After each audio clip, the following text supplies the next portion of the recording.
नमस्कार, अधिष्मिता या यूट्यूब चॅनलवर तुमचं सर्वांचं स्वागत आहे। आज आम्ही आलो आहोत पुण्यातील पाषाण येथील अतिशय प्राचीन आणि ऐतिहासिक अशा श्री सोमेश्वर महादेव मंदिरात। पुण्यातील गजबजलेल्या शहरात असूनही या मंदिराच्या परिसरात आल्यानंतर अतिशय शांत आणि प्रसन्न वातावरण जाणवतं। चला तर मग आजच्या या व्लॉगमध्ये आपण सोमेश्वर महादेवाचे दर्शन घेऊया आणि मंदिराचा सुंदर परिसर पाहूयात। हे आहे पाषाण येथील प्रसिद्ध सोमेश्वर महादेव मंदिर। हे मंदिर सुमारे 900 वर्ष जुने असल्याचे मानले जाते। मंदिराची रचना काळ्या पाषाणात असून ती हेमाडपंथी स्थापत्य शैलीशी जोडली जाते। या मंदिराला धार्मिक महत्त्व तर आहेच, पण पुण्याच्या इतिहासामध्ये या मंदिराला विशेष स्थान आहे। मंदिराच्या परिसरात प्रवेश केल्यानंतर आपल्याला प्राचीन स्थापत्याची सुंदर झलक पाहायला मिळते। मंदिरात प्रवेश करताच श्री गणेशाचे दर्शन होते। येथील दीपमाळ देखील अत्यंत प्राचीन आहे। मंदिरात इतरही लहान लहान मंदिरे आहेत, जसं की श्री हनुमानाचे मंदिर, तसेच या ठिकाणी काळभैरवाचे देखील मंदिर आहे। समोरून पाहिल्यास श्री महादेवाचे दर्शन अतिशय सुंदर होते। हेच ते काळभैरव मंदिर जे मंदिराच्या दक्षिण बाजूस आहे। मंदिराचा आतील परिसर हा हेमाडपंथी दगडामध्ये कोरलेला दिसतो। मंदिराच्या गर्भगृहात समोर खूप मोठा असा नंदी आहे। त्याचबरोबर हे कासव देखील अतिशय सुंदर आहे।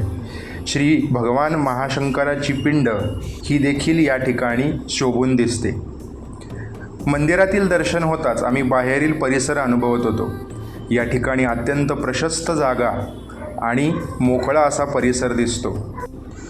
मंदिराच्या मागील बाजूस श्री सोमेश्वर महादेव यांची पालखी आपणास दिसते। दरवर्षी महाशिवरात्रीला खूप मोठी यात्रा भरते, तेव्हा या पालखीतून मिरवणूक काढली जाते। त्याचबरोबर मंदिराच्या मागील बाजूस एक अत्यंत प्राचीन असे कुंड आहे। या कुंडाला चक्रतीर्थ असेही संबोधले जाते। हे मंदिर राम नदीच्या काठी वसलेले आहे। या नदीला अत्यंत प्राचीन असा इतिहास आहे। छत्रपती शिवाजी महाराज माँसाहेब जिजाऊंसोबत लहान असताना या मंदिरात येत असत, असा येथील इतिहास सांगतो। खरोखर अत्यंत सुंदर आणि शांत असा परिसर आहे। त्याचबरोबर पेशवाईच्या काळात या मंदिराची देखभाल आणि जीर्णोद्धार झाल्याचा उल्लेख आढळतो। हे सोमेश्वर मंदिर 900 वर्ष जुने असल्याचे मानले जाते। महाशिवरात्री आणि श्रावण महिन्यात सोमेश्वर मंदिरात विशेष धार्मिक कार्यक्रम आणि पूजा अभिषेक होतात। महाशिवरात्रीच्या दिवशी मोठ्या संख्येने भाविक महादेवाच्या दर्शनासाठी येतात। श्रावणातील सोमवारही भक्तांसाठी विशेष महत्त्वाचे असतात। श्रावण सोमवार आणि महाशिवरात्री दिवशी येथे खिचडीचा महाप्रसाद वाटप केला जातो। पेशवाईच्या काळात शिवराम भट चित्रस्वामी यांनी त्यांच्याकडे सापडलेल्या सोन्याच्या नाण्यांसह जीर्णोद्धारासाठी हातभार लावला आणि नंतर नानासाहेब पेशव्यांना दिला। मंदिराचा जीर्णोद्धार करण्यात नानासाहेब पेशवे यांचा मोलाचा वाटा होता। चित्रवत स्वामींची समाधीही या मंदिरात आहे। 1974 ते 1984 मध्ये भाविक आणि रहिवाशांनी या मंदिराचे नूतनीकरण केले। या मंदिराचा जीर्णोद्धार 2012 मध्ये विशेषतः राजस्थानमधून आणलेल्या संगमरवरी थर असलेल्या जुन्या दगडाचे रक्षण करण्यासाठी करण्यात आला।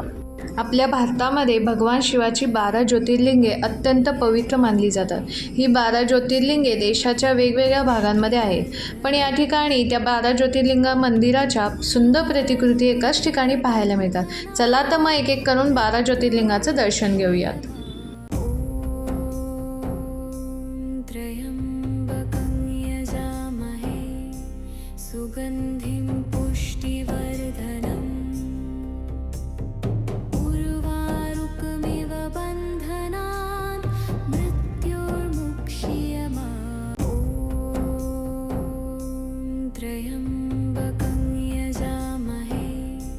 सुगन्धिं पुष्टिवर्धनम्